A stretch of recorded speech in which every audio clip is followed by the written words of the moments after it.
Bismillah, salam alaikum, bienvenue mes amis, je me présente Hajim Sraiti, étudiant de la faculté de sciences de Tunis. Donc, dans le premier tuto précédent, nous avons vu c'est quoi un objet. Dans cette vidéo, nous allons voir la notion de classe. C'est quoi une classe? Donc, on a dit qu'un objet est représenté par un état, des états, des comportements et une identité. C'est quoi une identité? On a dit qu'une classe doit être définie. À une classe, on doit établir un nom. Donc, la question qui se pose, pourquoi établir un nom à un objet? On établit un nom à un objet, car tout simplement, on peut avoir plusieurs objets. D'où vient l'objet? L'objet vient d'une classe. Donc, on regroupe les objets qui ont les mêmes états et le même comportement, c'est une classe. Donc, si j'ai beaucoup d'objets qui ont le même état et le même comportement, je dis j'ai une classe. Donc, prenons cet exemple. J'ai une classe qui s'appelle voiture. Donc, à cette voiture, on a des attributs. Ce sont les états. Donc, j'ai une puissance, et démarrer et vitesse. De même, à cette voiture-là, à cette classe-là, j'ai des méthodes. Ce sont les comportements. De quelle puissance se démarre et accélère. Donc, par exemple, je prends le cas de Mercedes. C'est une voiture qui a une puissance, quelle est démarrée et vitesse. De quelle puissance démarre et accélère. Et là, une voiture Mercedes peut avoir ces attributs-là et peut de même avoir ces méthodes-là. Si je prends une voiture Volkswagen, elle a de même ces attributs-là et ces méthodes-là.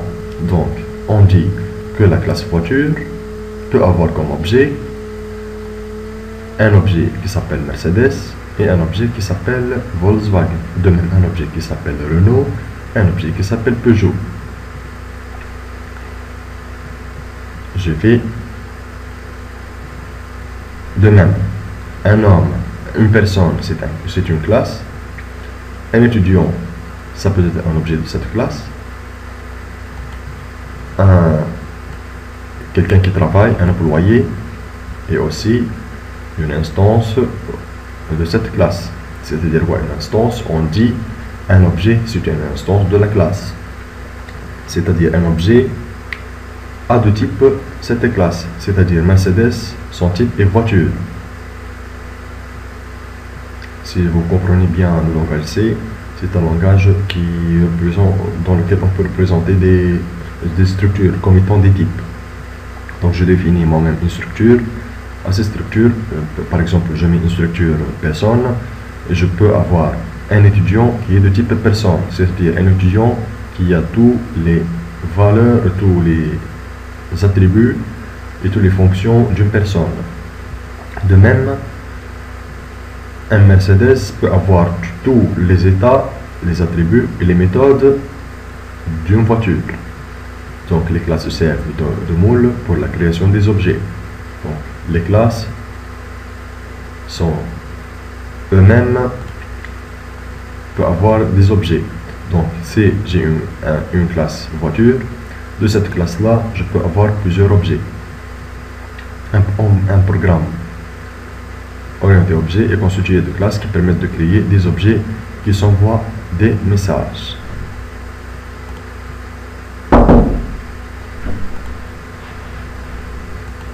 Et donc j'espère que vous comprenez bien ça.